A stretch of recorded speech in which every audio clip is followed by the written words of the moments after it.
You're not a man, you're a weapon. You'll kill someone with that.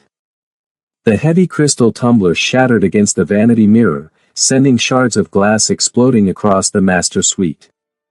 Kim Soo-in, Seoul's most glamorous socialite, scrambled to button her silk blouse, her hands shaking so hard she missed the loops. I don't care how rich you are, she choked out, backing away in terror. It's not human. The heavy mahogany doors slammed shut. Silence suffocated the room.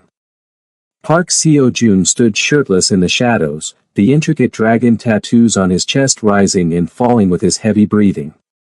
He looked down at his hands, hands that could crush a man's windpipe. That was the 7th time. The fear in her eyes confirmed what he had always known. He wasn't a man meant for love. He was a monster. His phone buzzed. It was his underboss, but Seo-joon threw the device across the room. He didn't care about the territory anymore. 3 months later, the penthouse was a tomb of dust and darkness. Seo-joon sat in his self-imposed exile until the door creaked open. Bodyguard Lee stepped in. Boss. You need to eat. And I found someone to clean the mess. Seo-joon looked up, ready to lash out, but his eyes landed on her. A woman in a black and white uniform. Jasmine Jazz Carter. She tightened her grip on the cleaning bucket, looked up at the towering, tattooed giant, and didn't flinch. Get out, Seo-joon growled, his voice gravelly and dangerous. Don't look at me. Jazz stood her ground, her voice steady. I'm not here to look, sir. I'm here to clean. The penthouse smelled of stale whiskey and neglect, a sharp contrast to the gleaming skyline of Seoul visible through the floor-to-ceiling windows. For a man who controlled the city's underworld with surgical precision, Park Seo-joon had allowed his sanctuary to rot. He sat on the Italian leather sofa, shirtless, watching the new maid through the haze of cigarette smoke. She was on her hands and knees, scrubbing the marble floor, the rhythmic shoo-shoo of her brush grating against his raw nerves. He didn't want her here. He didn't want anyone here. Witnesses meant judgment, and he was done being judged. I didn't tell you to start, Seo-joon snapped, his voice rough. He flicked his cigarette, sending a shower of gray ash onto the spot she had just polished. Leave it.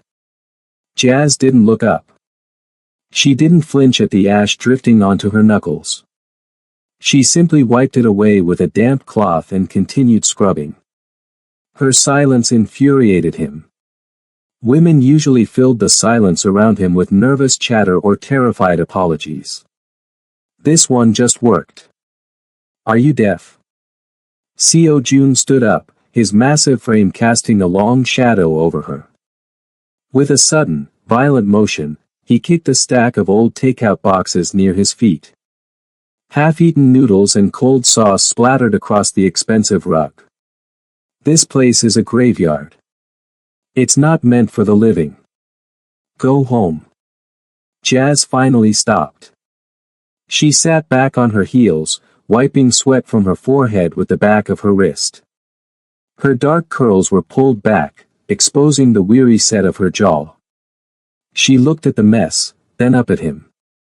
Her eyes weren't filled with the fear he was used to, they held a heavy, exhausted resolve. I can't go home, Mr. Park, she said, her voice calm but tight. My brother owes money to people who don't ask nicely. I need this paycheck. So unless you're going to physically throw me out, I'm going to clean up those noodles.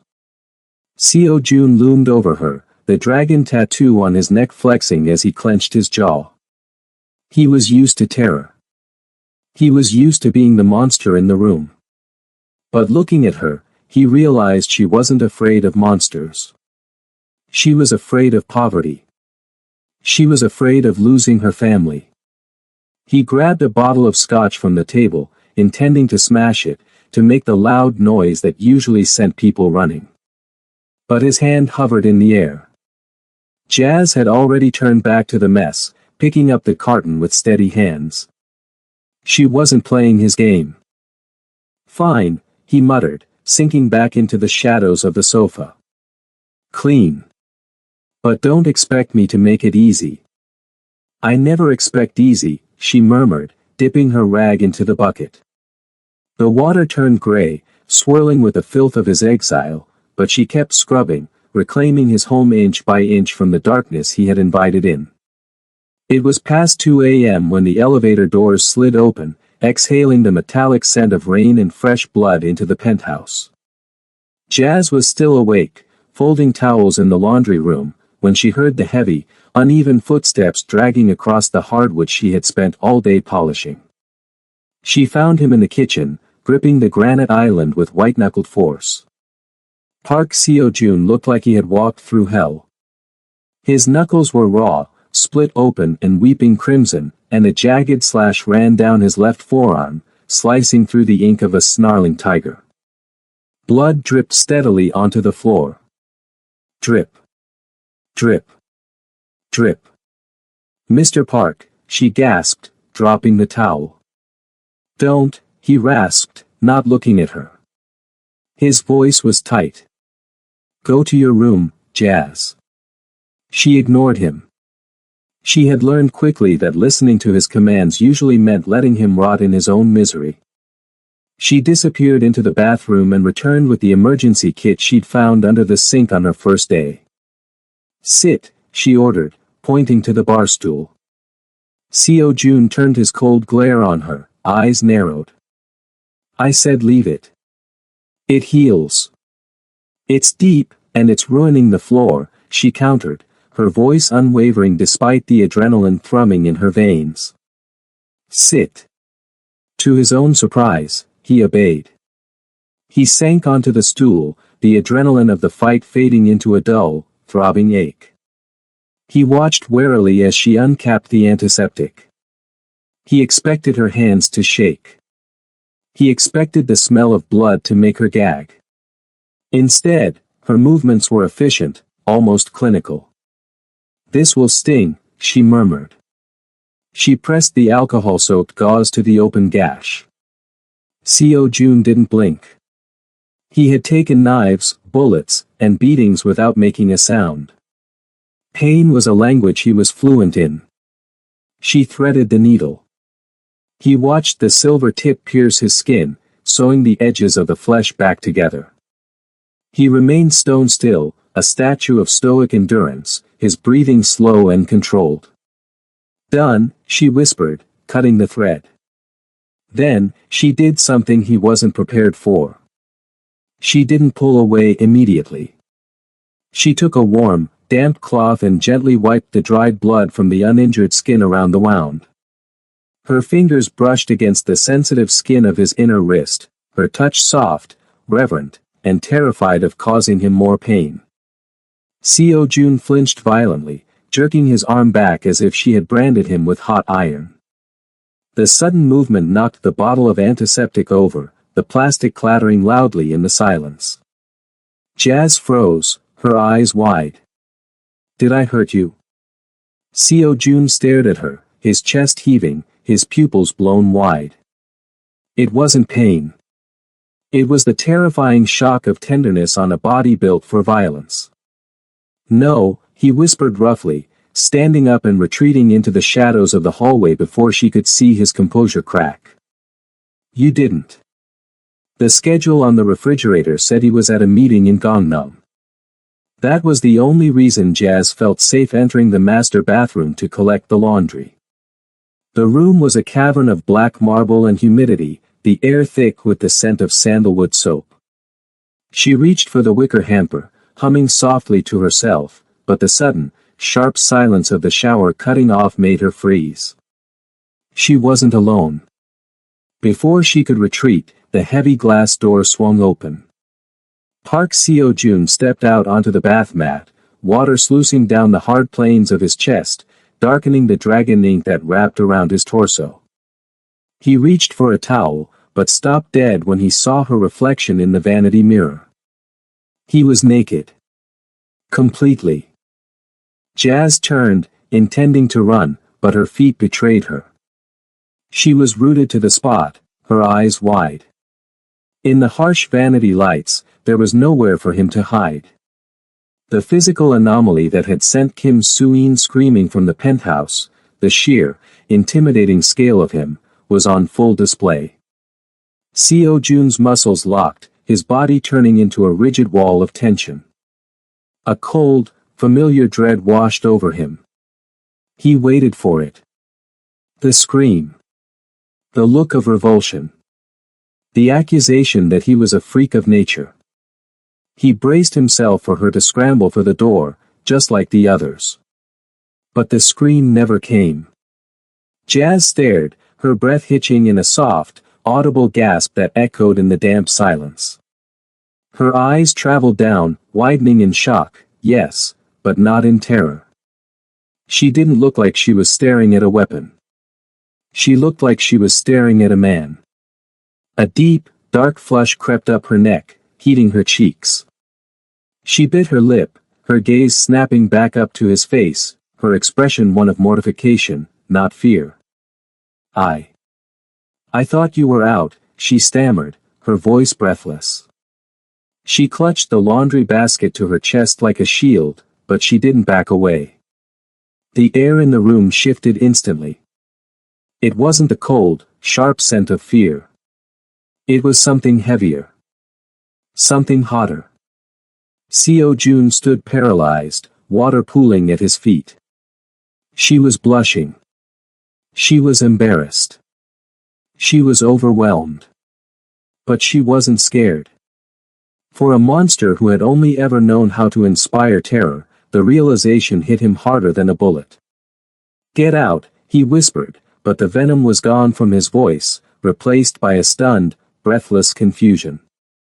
"Yes, sir," Jazz squeaked, turning on her heel and fleeing the room, leaving him standing alone in the steam, his heart hammering against his ribs, not from rage, but from the terrifying possibility that she hadn't wanted to leave at all. The heavy oak doors of the study clicked shut, sealing them inside. Jazz froze, her feather duster hovering over a stack of leather-bound ledgers. She didn't need to turn around to know he was there. The air in the room had instantly become heavier, charged with the static electricity that seemed to radiate off Park Seo-jun. "Stop cleaning," he commanded. She turned slowly. He was leaning against the doorframe, fully dressed in his dark suit now, but the memory of him in the shower, raw, massive, and exposed, hung between them like a physical weight. He didn't look angry. He looked desperate. "We need to talk about what you saw," he said, pushing off the door and walking toward her. He moved like a predator, eating up the space until he was towering over her, backing her against the heavy mahogany desk. "It was an accident, sir." "I apologized," Jazz said, clutching the duster like a weapon. "It's not about an apology," Seo-jun's voice dropped, rumbling deep in his chest. "It's about survival. Do you know why this house is empty, Jazz? Do you know why the last maid left? Why the women before her left?" He stepped closer, invading her personal space until she could smell the sandalwood soap on his skin. "Because I am not built for softness. I am not built for comfort." His eyes were dark, searching hers for the panic he was sure was there. 7 women. 7 times I tried to be normal. They didn't just leave. They ran. They got hurt. He placed a hand on the desk beside her hip, boxing her in. "I am too much. For anyone. If you stay here, if you keep looking at me like that, you are going to get crushed." The silence stretched, tight as a violin string. Jazz looked up at him, her heart hammering against her ribs, but she didn't shrink away. She saw the warning for what it was, not a threat, but a confession. He was trying to protect her from himself. She straightened her spine, forcing him to look her in the eye. "You think you're the only one with scars, Mr. Park. You think you're the only one who knows what pain looks like. She stepped forward, closing the inch of distance between them, challenging his dominance. "I've fought for everything I have," she whispered, her voice fierce. "I've had a hard life. I've scraped and clawed just to survive. So you can be big, and you can be scary, and you can warn me all you want. But I don't break easy." Seo Jun stared at her, stunned into silence, the walls he had built around his isolation trembling for the first time in years. The monsoon rain battered the floor-to-ceiling windows, turning the Seoul skyline into a blurred watercolor of gray and neon. Inside the penthouse, the world had shrunk to the distance between them on the velvet sofa. The bottle of scotch on the table was half empty, the amber liquid stripping away the last remnants of protocol between boss and maid. "You should go to your room," Seo Jun murmured, staring into his glass. "The storm is getting worse." "I'm not afraid of thunder," Jazz replied softly. She was sitting closer than she ever had before, her knee almost brushing his thigh.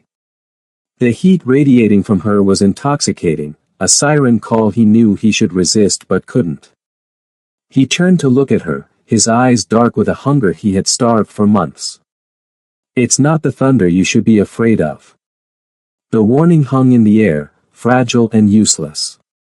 Jazz reached out, her fingers trembling slightly as she took the glass from his hand and set it on the table. Then, she placed her hand on his chest, right over the dragon tattoo, feeling the heavy, frantic thud of his heart. "Stop warning me," she whispered. "The dam broke." Seo Jun groaned low in his throat and pulled her to him, capturing her mouth in a kiss that was desperate, rough, and terrified. It tasted of whiskey and salvation. He lifted her easily, carrying her to the bedroom as the thunder shook the building, laying her down on the silk sheets like she was made of glass. But as the clothes fell away and the reality of his body was laid bare between them, the panic returned. He froze, his muscles locking up as he hovered over her. The sheer scale of him was undeniable, a physical fact that had caused only pain in the past. He saw her eyes widen, saw the sharp intake of breath, and he started to pull away. "I can't," he rasped, the shame burning his throat. "Jazz, I can't. You'll get hurt. It's too much." "Look at me," Jazz commanded, her voice breathless but firm. She reached up, framing his face with her hands, forcing him to look at her instead of retreating into his head. "I am not them. I am not breakable." "It doesn't fit," he argued, his voice cracking. "I will tear you apart." "Let me decide that," she said. She shifted, her body soft and yielding against his hardness. "Slow down. Let me guide you." It was a battle of inches. A slow, agonizing progression where pleasure and pain danced on a razor's edge. Seo Jun was trembling, sweat beading on his forehead as he fought his own instinct to dominate, terrified of unleashing his full strength. But Jazz was there, her hands anchoring him, her breath hitching but never stopping. When they finally connected, he stopped dead, waiting for the scream. Instead, she let out a long, shaky exhale, her nails digging into his shoulders. "See," she whispered against his lips, tears of exertion in her eyes. "I've got you. You're home." And for the first time in his life, the monster didn't destroy. He was held. For the first time in months, Park Seo Jun stepped into the daylight of Gangnam, not to break bones, but to buy a dress. He stood in the VIP section of the exclusive boutique, his presence so imposing that the sales assistants trembled as they pinned the hem of the emerald silk gown Jazz was wearing. She looked at him in the mirror, eyes wide and uncertain. "This is too much, Seo Jun. It costs more than my brother's debt." "It costs nothing to me," he replied, his voice low. He walked up behind her, placing a large, tattooed hand possessively on her waist. He didn't care who saw. He wanted them to see. He wanted the city to know that the monster had found something precious to guard. Across the street, watching through the tinted window of her Porsche, Kim Soo-in felt her coffee turn to acid in her stomach. She gripped the steering wheel, her manicured nails digging into the leather. It wasn't possible. That was the beast she had fled from, the man she had called a weapon, a freak. He was supposed to be rotting in that penthouse, ashamed of his existence. Instead, he was standing in the window of Seoul's most expensive store, touching that maid with a tenderness he had never shown her. A maid, Soo-in whispered, a bitter laugh escaping her lips. He replaced me with the help. The jealousy that flared in her chest wasn't about love, it was about ego. She had rejected him because he was too much to handle, a physical impossibility. Yet here was this nobody, this foreigner, standing tall in his shadow, looking at him not with fear, but with adoration. It made Soo-in look weak. It made her look like the one who had failed. She threw the car into gear, tires screeching as she peeled away from the curb. She didn't go home. She drove straight to the Red Dragon nightclub in Itaewon. Han Tae-young was in his office, counting stacks of cash, when his men let her in. The rival boss looked up, a cruel smirk playing on his scarred lips. Kim Soo-in. To what do I owe the pleasure? Did the monster finally scare you back to the real world? He's not hiding anymore, Soo-in spat, pacing the room. And he's not alone. Han paused, his interest piqued. Seo-jun never lets anyone close. He doesn't trust anyone. He trusts her, Soo-in said, her voice dripping with venom. A black maid. He's buying her gowns. He's holding her hand in public. He's soft for her, Tae-young. I saw it in his eyes. Han leaned back, steepling his fingers. Park Seo-jun, soft. That sounds like an opportunity. It's not just an opportunity, Soo-in said, slamming her hand on his desk. It's his throat. You wanted his territory. You wanted to break him. Stop attacking his soldiers. Go after the girl. She is the only thing in this world that can make him bleed. Marcus Carter spat a mouthful of blood onto the concrete floor of the underground gambling den. He had lost everything at the baccarat tables, his savings, his dignity, and now, it seemed, his life. But Han Tae-young, the scar-lipped boss of the rival syndicate, wasn't asking for money anymore. The debt is 50 million won, Marcus, Han said softly, crouching down to look the trembling man in the eye. He held up a grainy photo of Jazz, taken from a distance as she entered Seo-jun's building. You can't pay it. We both know that. So, I'm offering a trade. She has nothing to do with this, Marcus pleaded, his voice cracking. She's just a maid. She is Park Seo-jun's weakness, Han corrected, his eyes cold and dead. And you are the only way to get to her. Seo-jun has her guarded like a fortress. But she'll come out for her brother, won't she? Han pressed the barrel of a gun against Marcus's kneecap. Call her. Tell her you're hurt. Tell her to meet you behind the market. Or I blow your leg off right now. Sobbing, broken by fear, Marcus pulled out his phone.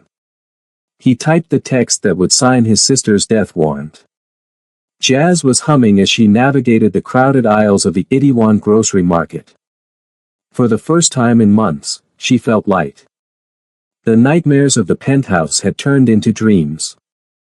She picked out fresh peppers and spices, planning to make a stew that would finally put some warmth into Seo-jun's stoic frame. Her phone buzzed. Marcus, I'm in trouble. Bad guys. Meet me in the alley behind the market.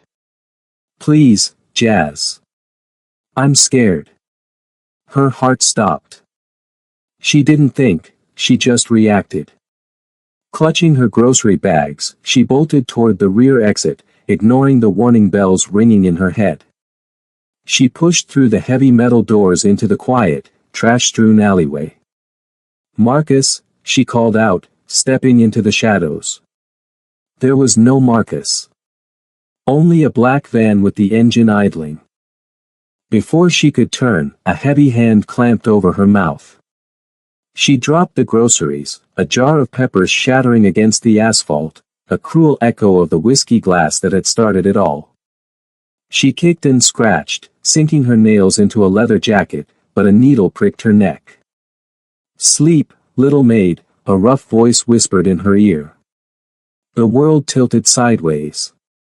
The last thing Jazz saw before the darkness swallowed her was the screen of her phone, lying in a puddle of spilled sauce, lighting up with a call from Mr. Park. The phone sat on the granite island, vibrating like a bomb waiting to detonate. Seo Jun pressed answer. "I have her," Han Tae-young's voice crackled, smug and wet with anticipation. "Sign over the Gangnam deeds, Seo Jun. Or I send the maid back to you in pieces. One finger for every hour you delay." Seo Jun didn't speak. The temperature in the room seemed to plummet. He didn't feel fear. He felt a terrible, icy clarity. "No deal," Seo Jun whispered. "Then she dies," Han spat. "I'm not trading," Seo Jun said, his voice void of humanity. "I'm cleaning." He hung up. He didn't call for backup. He didn't summon the syndicate. This wasn't business, it was personal. He walked to the closet, bypassing the Italian suits, and grabbed a long, dark trench coat. Underneath, he wore nothing but his rage and the dragon ink that marked him for death. The Red Dragon nightclub pulsed with bass and neon in the pouring rain.